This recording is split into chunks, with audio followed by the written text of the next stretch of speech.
Truth doesn't get to change just because people want truth to get to change. No, it doesn't happen like that. Truth remains truth, and it can only be amplified in the course of history. And Dele Farotimi is saying the truth. He's speaking to power, and what you get to expect, like Nuhu Ribadu get to tell us many years ago when he was still fighting corruption, because I don't know what he's doing now, is the case that when you fight corruption, corruption fights back, and it fights even harder. Our politics at the moment is in shambles. The way things are being run in the country is despicable, and the president cannot lay claims of the fact that he doesn't know what goes on in Nigeria. The president cannot lay claims of the fact that he doesn't know the level of decay the system has come down to be. Those also working with him ordinarily can do better. You as a young Nigerian sitting out there thinking things will get better one day, listening to your pastors tell you just to pray and pray and pray and pray alone. It's high time you wake up. It's high time we all wake up to the reality of the fact that nobody is coming to save us. And we are the people that can ordinarily get to save ourselves. We are the people that should ordinarily save ourselves. We are the people that would ordinarily do ourselves a favor. We are the people that ordinarily would do ourselves well. We are the people that would ordinarily do ourselves the much needed favor we can do ourselves. Else, nobody is coming to save us. Look at yourself. Which world do you want your children to come into? We all cannot travel abroad. We all cannot escape the current situations in Nigeria. We must speak up. We must speak out. We must be conscientious. We must be alert at the things happening around us. We must be interested. We must become interesting also. We cannot just pretend as if we don't see what's happening. We cannot pretend as if we don't know the different abuses going on in a place like Nigeria. We cannot just keep quiet and watch ourselves die. Take out some time. Listen to Dele. Say his truth and say his truth well. Listen to him, refresh your mind. Listen to Showore. You might not like him. You might not like his tactics, but listen to him. You might not like the way he's doing things, but listen to Deji. You might not like David Hundenyi, but these are the people you should be listening to. You might not like the way Aisha Yusufu is going, but you have to listen to her. You cannot avoid her. You cannot avoid these people and you want a better country for yourself. Listen to Peter Obi. Listen to people who ordinarily speak the truth, who have seen that they are not saints, who have seen that their lives can ordinarily be better, and are striving to make their lives better. These are the people you should be listening to. Not some rogues in power, not some bad corrupt politicians, not those deceiving you that the country has been doomed and we all should get a national kick out of it. Mr. Dele Farotimi has been arrested by the Nigerian police, and the information we now have within our disposal is indeed horrible. It's sad to say the least. It's annoying. It's despicable that 3 years after he made the first complaint he made, he's still being haunted. Let's listen to the press conference he gave 3 years ago. When you do what we do, which is speak outside the norm, and you dare to speak truth to power in the country Nigeria, you do so fully cognizant of the risks that you are taking. Nigeria is a dangerous place to speak truth. Speaking truth in Nigeria endangers your life. And I doubt there is anyone of the radical persuasion who is not already aware of the extent of dangers that we daily deal with when we open our mouths to speak the truth in Nigeria. That is dangerous, and we're already in that dangerous place. However, on Monday last week, I've been hearing hints. I've known that a lot of people are pissed off with me, particularly because of what I have had to say in relation to the NSAS protests, the killings at the toll gate, and the planned reopening of that toll gate. I was already aware that I was offending a lot of powerful people. But by Monday, I first got hint of, I sensed something wasn't right, but by Tuesday, it was confirmed. I got a call.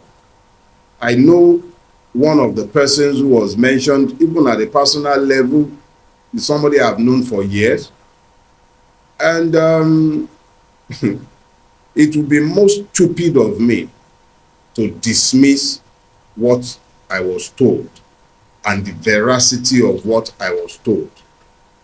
Being confronted with that, I consulted with Baba as the head of the organization to which I belong. I spoke with a few other friends as well, and we all agreed that given the experiences of Nigeria and Chief Bola Ige, who was the Attorney General, a sitting Attorney General, and was murdered in his own bedroom, in his own house, in sleepy Bodija in Ibadan.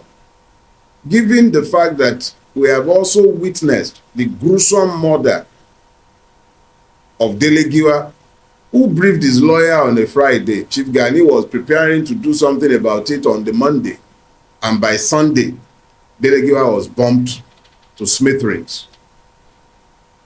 We will all die.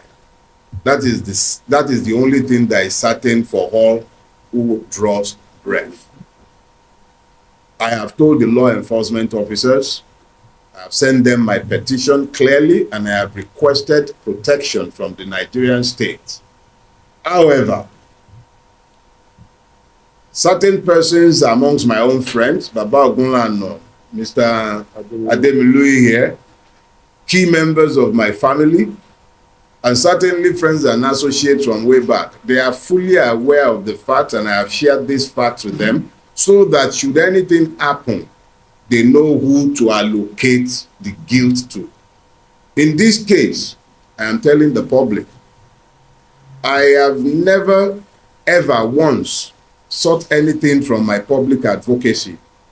I do not desire political office. I am not looking for money, and I'm not chasing clout. This is about the future. I have children. They should be able to live in a country where they are free and where they are able to fulfill the potentials that God has deposited in them.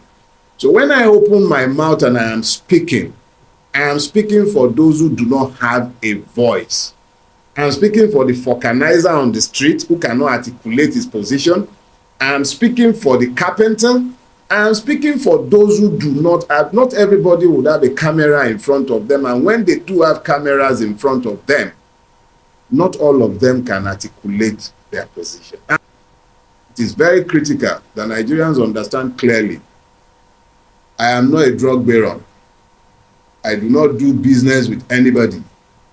I don't cheat anyone. If anything should happen to me, look no further than the persons I have named in my petition, whose identities I have already made clear to my own associates and friends. And in addition to this, open your eyes and be clear. I am in Lagos State. In Lagos State, there is a fusion between the criminal element and the ruling class. I said that without any equivocation. There is a fusion between the criminal element and the ruling hegemony. I have not joined any one of them in sharing anything, and I have no worries about consequences of things I might have done in my own space.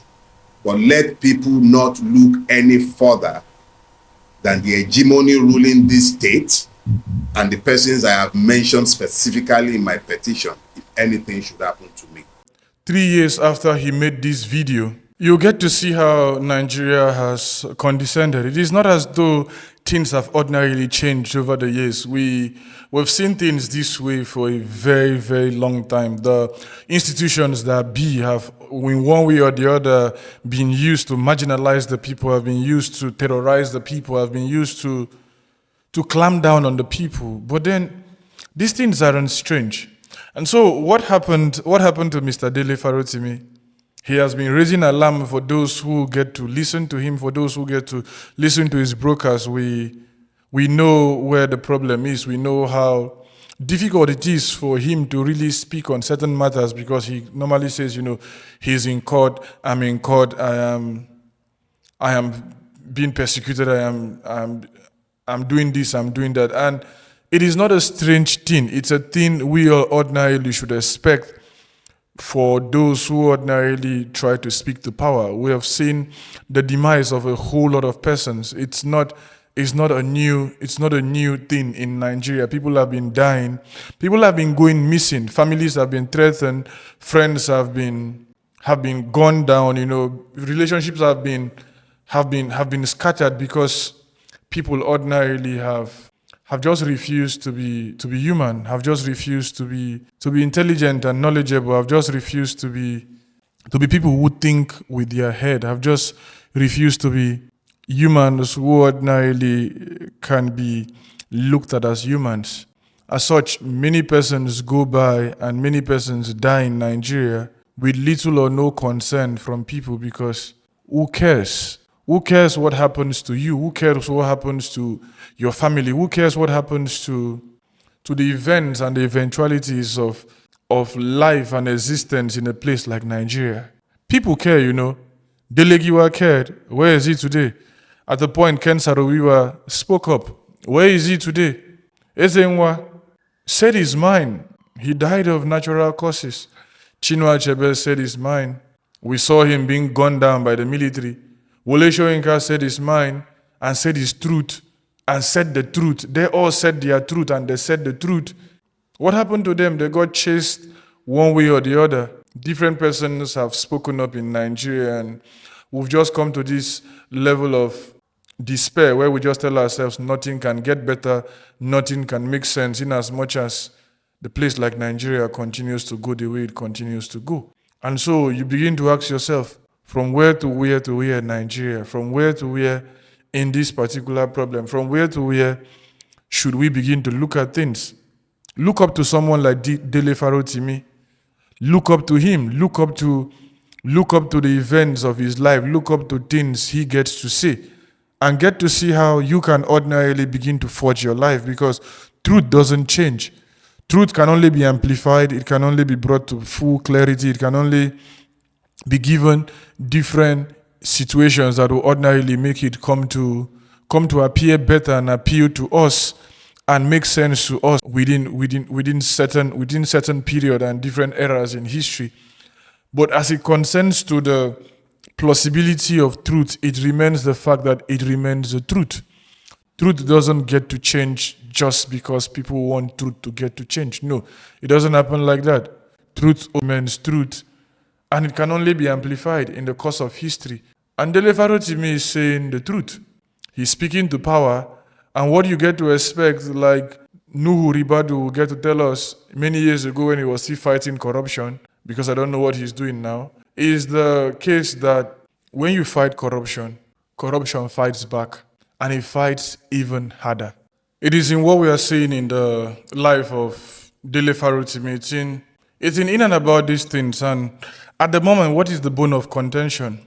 We don't really know clearly, but we have it on good account that policemen stormed his residence or his office, from what we are getting to hear from his lawyer, and abducted him. They carted away with him, they took him away, they seized phones, they seized gadgets, they assaulted people, and they threatened life. The same rascality that Nigerian police are almost always known for, with an exception of a few who are kind of very civil with the way they get to do things and with the way they get to see life. And so he has been carted away with, and from the likes of the Nigerian activists and journalists, Shawore, we've come to know that he ordinarily was arrested by the Ekiti command of the Nigerian police force.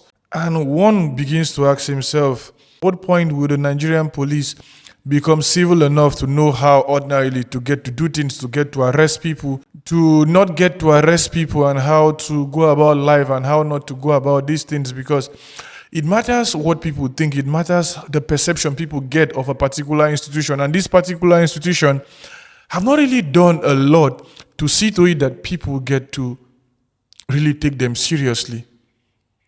The other day it was Fisayo who was abducted by the military, and they said a whole lot of different stuff until when pressures were mounted before he was released. Last time also from the same organization, the Foundation for Investigative Journalism, we saw the case of Daniel and how he got he got, the way we say it in Nigeria, he got carried away. It took pressure for them to get to release him. I just finished listening to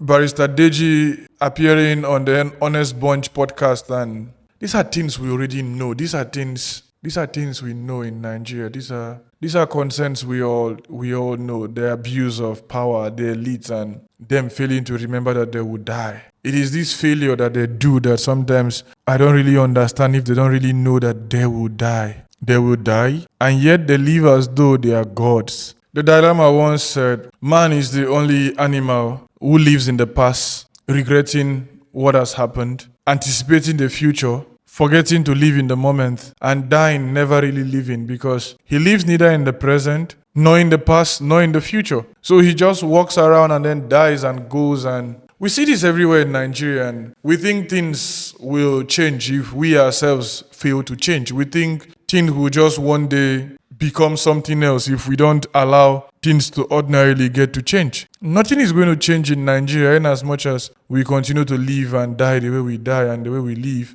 because nothing is going to change if we just live life this way, and it's a reality we must come to accept sooner or later, or we get to crumble together. And to the bone of contention down here, you get to see in his writing and in his piece he released on the 2nd how disturbed he ordinarily was. And it is what the disturbance, and it is what the outcry, because he titled it, "They Want to Silence Me." Let's take a read. Ladies and gentlemen of the press, on Monday, the 11th of November 2024, I was informed that an invitation letter from Zone 2 Police Command was delivered to my office. The letter requested that I report to the station on Wednesday, the 13th of November 2024 at 10 a.m.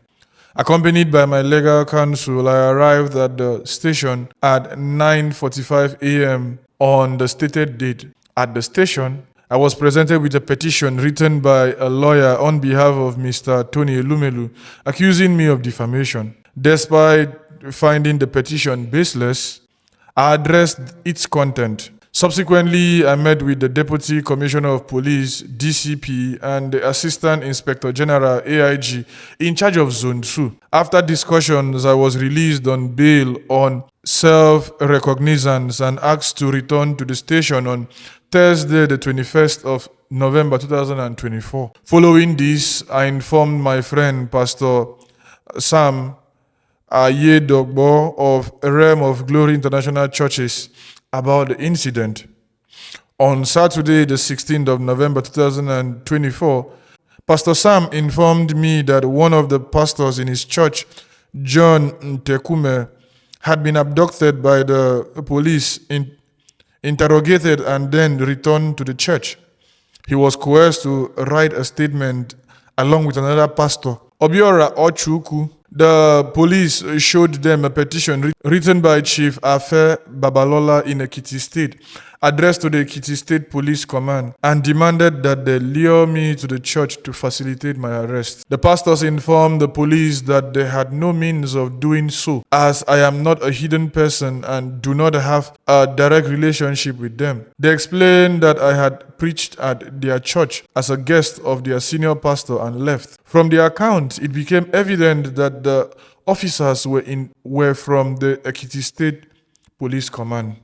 I found it perplexing that the police would attempt to lure me through such means, especially since I had already reported to Zone 2 on the 13th of November 2024 and was scheduled to return on the 21st of November 2024. During my visit, I even met with the Assistant Inspector General of Police, that is the AIG, in charge of Zone 2, who supervises the entire Southwest Police formations. I honored the invitation on the 21st of November 2024 again in the company of my legal counsel and was permitted to leave. However, I subsequently began receiving suspicious messages from individuals clearly attempting to lure me to certain locations where I feared I might be abducted. It became evident that these individuals were operating outside standard procedures. As a precaution, I approached the Lagos State High Court seeking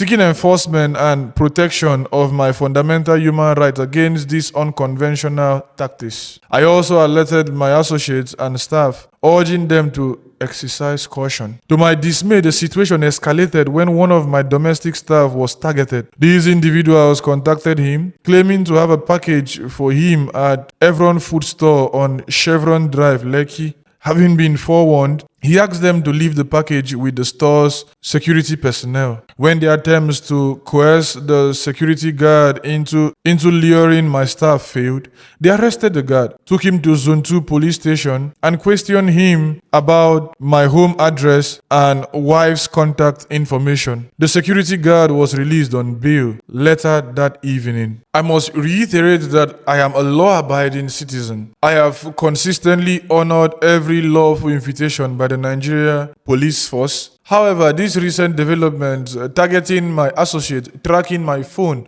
and harassing innocent individuals are deeply concerning. It has therefore become clear, and it is no longer hidden, that there are policemen from the Ekiti State Police Command who are currently walking out of Zone 2 police station on a mission to abduct me. Now, this leads me to ask a question. If I faithfully attended the police station as invited, why not invite me in the same manner again? Assuming there is even a charge, it does not take a lawyer to point out that law enforcement officers going around arresting people connected to me and intimidating them is not the proper way to carry out a lawful arrest. So I have good reason to be fearful for my life, my personal liberty, and even the well-being of those around me. You will all recall, gentlemen of the press, that in February 2021, I publicly disclosed a murder plot against me. I was given 6 names by the person who revealed the plot. I mentioned 3 with specificity to the Lagos Commissioner of Police at the time, Mr. Hakim Odumoso, who is now part of Lagos State Parks and Services. One of the persons whose name I did not disclose at the time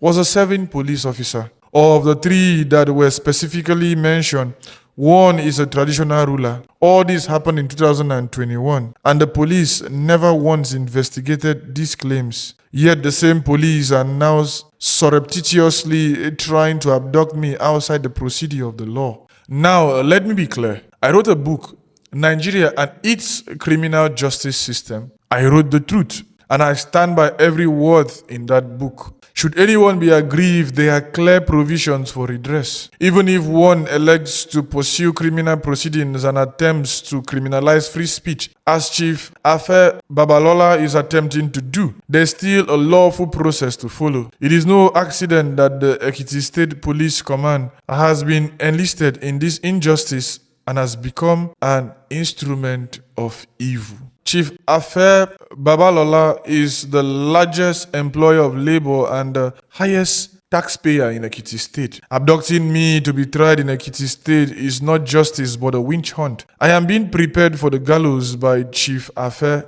Babalola and his minions, who are doing his bidding in Ekiti State. If I have committed a crime, it was not done in Ekiti State. I live in Lagos. I work in Lagos. And every event described in my book occurred in Lagos State. The rest is in Lagos. What I alleged Chief Afe Babalola did, he did in Lagos. I published my book in Lagos. If I have done anything deserving of criminalization, those acts occurred in Lagos State. All we have seen so far is unbridled impunity unleashed on a citizen. I wrote a book and called it Nigerian and its Criminal Justice System. There's justice for the accused, there's justice for the victim, and there must be justice for the state. For the accused to have justice, the scale must not only be balanced, but it must also clearly be seen as balanced. Deploying this police impunity in pursuit of me, when I could simply be invited, clearly shows the level of evil that has been unleashed against me. Truth dies in darkness. Darkness is when you see the truth and do not speak or are intimidated into silence. I knew when I took this path that there would be inevitable clashes between me and the state. So I am not bothered by what the system seeks to do. However, it must not be allowed to perpetrate any evil under the cover of darkness. I am in my home in Lagos. Come and arrest me if I have committed any crime. It is so sad and chilling at the same time to read this from a learned colleague, someone like Mr. Dele Farotimi, someone who has openly spoken for the right of Nigerians. I am surprised by how many Nigerians think this is just between two lawyers because Chief Affair is also a lawyer. I am quite surprised and shocked that many persons would just believe that this is just a case between two lawyers and that they will sort themselves out. No, we've seen people silently killed in Nigeria with little or nothing done. An example is the case of Nnamdi Kanu. He was abducted from Kenya, taken back to Nigeria when he was supposed to attend an event down there. It is how far the Nigerian government can go when they are searching for you, or when they need something from you, or when they want to come at you, or when they want to ordinarily come calling you out. Because like Nuhu Ribadu will say in his good days, when corruption fights, it fights with all it got, it fights with everything it has, it fights you back. When you fight corruption, it fights you back. Take a listen to what his lawyer said about the events that took place when he was arrested, and see how Nigeria has decayed, and see how Nigeria has been has come so low, and see how Nigeria currently is being operated. Mr. Ralph, I don't understand that you were there during the arrest. Yes, I was. Backtrack a little bit. There was a time where he had been raising concern. He was summoned based on this defamation case. He appeared at the police station few times. Then I heard at some point as well, his guard was arrested, questioned at some point. What led to this arrest in the first place? Okay, I will be very careful not to speak on a lot of issues because we're presently in court.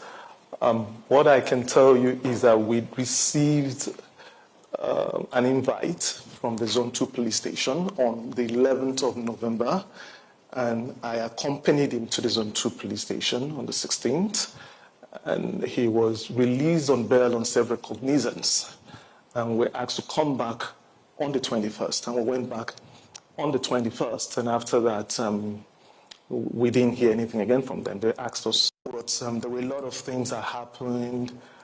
His associates arrested and abducted in some cases. I know that Mr. Farrotimi had a press conference yesterday. I was at the press conference, and I know he spoke on the 21st of November, and all the calls and the arrest of his of the security guard at a store where he has interest in on last week Friday. So he spoke on all those issues, and I want to be very careful not to go into more details. I'm also told that there is a publication on there are publications on his social media handles where he clearly stated some of these events. And know a little bit more. I do hear the Ekiti police trying to arrest him, and they are working in collusion with the Zone 2 officers. And at some point as well, they came to Lagos. They were the one trying to arrest him, and all of the things that are ongoing there. Is it that the issue happened in Ekiti State and he reported in Lagos State? Or help us clarify this. We need to understand. So, to the best of my knowledge, Mr. Farrotimi hasn't been to Ekiti State in a very long while. And some of the issues that I'm aware that people are complaining about, like I said, were in court. I don't want to go into a lot of details. The issues that happened here in Lagos, so we're a bit surprised. When the guys who came here today, when they came here, there was no way to identify if they were from Ekiti State Command. They were mufti, but they had jackets that had Rapid Response Squad written, white over black. So there was no way we could identify if they were from the Ekiti State Police Command. We know that men came here wearing jeans and jackets, and they had AK-47 and all that, and they refused to identify themselves. They threatened people, they assaulted people, they took away our devices, all our mobile devices were taken away and all that. But a few minutes ago, I was reading online, I think Vanguard newspaper, that I'm not sure if it's one of the news sources online, that the Commissioner of Police of Ekiti State has confirmed that they're actually investigating Mr. Farrotimi for defamation and cyber stalking, interestingly.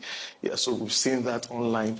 It might also interest you to know that based on the information he provided to us, regarding some of the people we're trying to arresting his associates and some of the information they gave them, we actually did file a suit last week against the Chief Afe Babalola, the Inspector General of Police, and then the Commissioner of Police, Ekiti State. And I wouldn't want to speak so much about that suit because it's already I understand, because I believe there's a book he wrote, and some comments of those books were extracted, and some of the comments is being alleged to have been charged for defamation. So to be very honest, I haven't seen a petition. Okay. I don't know the content of a petition if there's one. I don't know if there's a charge. I haven't seen one, right? So I know that he wrote a book. I know that he's been very active. He's been active on social media. He's been active on the traditional media and the rest. So I don't know the exact content of these charges. I would be very careful and wait until I see these charges. We are lawyers. When we see those charges, we can deal with it. But what I can speak about is what's happened here today. I can speak clearly because I witnessed what happened here today, and it's a very sad day to be a Nigerian. Were there comments these police officers made that was a little bit off that spiked your interest or made you think, oh, are these people from Lagos? Is this the usual Lagos police officers who would normally see, or these people are not from here? Okay, so I was sitting in my office. Mr. Farrotimi used to work here. He retired about 5 years ago. But he comes here once in a while. So I was sitting in my office when he came in, and he walked into what used to be his office. And while he was there, I was walking, and then I heard this commotion. I heard the commotion, and I opened my door, and I saw some men in jeans, and they had a vest, RRX, and Rapid Response Squad, and they had guns. And one of them walked towards me and said, "Give me your phone." And I said, "Why do you want my phone?" And he said, "I'm going to shoot you. Give me my phone." And he took my phone from me. And then I followed him, trying to inquire. Yes, he threatened to shoot me. So I walked towards him, inquiring, "Who are you? What?" And he said, then he raised his gun and said he was going to shoot me if I come near him. So I stood where I was, and then I saw them walk with Mr. Farrotimi down through the lounge where we were standing, and then they went downstairs. And it happened very quickly, and in a few minutes they were out of here. And while that was happening, I could hear my cleaner crying downstairs. So I went downstairs. I tried to find out what was happening, and she then told me that they assaulted her. She was beaten, and then they took the devices of everyone. As the guys were coming in, they were taking phones from the table, anything valuable they found on the table, mobile devices, they took them. And then they also threatened to shoot one of my associates, Gilbert. In fact, at the point they asked him to follow them outside, and they threatened they were going to shoot him. And in fact, one of them, even from what I hear, was telling the other they should shoot him. That was what Gilbert told me, but they didn't. Thankfully, nobody was shot, and they walked away. So that's the much that I know. I can speak to what happened here today because I witnessed it. That must have been traumatizing. But let's digress a little to understand. I remember when Shure mentioned this on the group, on the X platform, he noted that the police should not be used as a tool, as a personal vendetta. While somehow the school of thought that, this is some sort of personal vendetta, there's also another school of thought that is thinking, is there a pattern here? A few months ago, there was the FIJ journalist, Dale Farotimi. We had recently Fisayo, investigative journalist, and now, knowing Mr. Dele Farotimi, who is a very vocal government critic, is this looking like a pattern? So I am a lawyer. Incidentally, I'm not a social commentator. I'm a lawyer, and I would be very careful to stay within my lane as a lawyer, right? Is there a pattern? I'll leave you to decide. I do have my own opinion, but I'm sitting here as a legal counsel to Mr. Dele Farotimi, and I would rather speak on the law. I've also been asked questions like, is defamation a crime? Can you arrest someone? But I do have my own opinion on these things. And we're in court. And I will be very careful not to speak about what I think of these things. But I will tell you clearly that you are a Nigerian. I'm a Nigerian. We do have rights as Nigerians. And one of the rights you have is the right to freedom of expression, freedom of speech, and the law should protect that. Finally, let me just ask this. Have you been, in any way, been allowed to contact him? Have you reached out? And also, what will be the next line of action?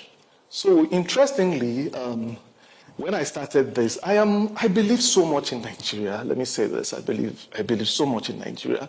But today I feel really sad being a Nigerian because in a decent society, things should be done decently. These guys came in and they took all our devices. I have no way of communicating. I don't have any devices. Including your phone? Yes, they took my phone. The guy threatened to shoot me. He threatened to shoot me and took my phone and the devices of all my staff. Every one of my staff members. Every staff member here, their devices were taken. Right? Even up to. And I would understand maybe their concern. Concern was that maybe somebody's recording or anything. But even the cleaner had what you call the balasa phone. I think that's what they call the button phone. They took it from her. Well, what will you be doing now as a legal representative? Yeah, so we're in court, like I said. We're in court. We filed a fundamental human right application before the Lagos State High Court. We are trying to get further information on what has happened today.